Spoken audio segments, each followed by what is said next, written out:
কিছু রান্না করোনি, পাস্তা বানাও না, খুব খিদে পেয়েছে। কি এখন পাস্তা খাবি?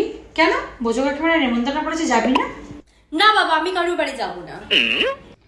কেন নেমন্তন্ন যাবি না কেন? জানিস 4000 টাকা দামের একটা ঘড়ি গিফট করছি, তুই যাবি না কেন? কিসের জন্য? তুমি গিফট করেছো, তুমি খেয়ে গেছো, আমি লোকের বাড়ি যেতে পছন্দ করি না। কি, যাবি না তুই? কিসের জন্য রে? 4000 টাকার গিফট দিলাম, তাহলে কি আমি একা ঠুসবো? তুমি ঘরে গিলে করে শুয়ে থাকবে? ওসব হবে না, যেতে হবে আমার সঙ্গে। ঘরে কোনো রান্না বান্না হবে না, গ্যাস বন্ধ। যাও তো, আমার জন্য রান্না করতে হবে না, আমি অনলাইন কিনে খাবো, অর্ডার দিয়ে দেবো। অনলাইন ফনলাইন হবে না, বুঝেছো? আমি টাকা পয়সা কিচ্ছু দেবো না, দেখি তুমি কোথা থেকে টাকা পয়সা পাও। নাহলে আমার সঙ্গে চলো, গিয়ে খেয়ে আসবে, চলো। ঠিক আছে যাবো, কিন্তু এখন কি খাবো? সে তো রাত্রিরে যাবো, এখন তো আমার খিদে পেয়েছে। এখন কিছু টিফিন টিফিন খেতে হবে না, এখন যদি তুমি গিলে কুটে যাও তাহলে ওখানে গিয়ে কিচ্ছুই খেতে পারবে না, বুঝেছো? এখন কিছু খেতে হবে না, জল খেয়ে শুয়ে থাকো, গিয়ে সাজুগুজু করো, তাড়াতাড়ি চলে যাবো। যত সব, নমস্কার দি।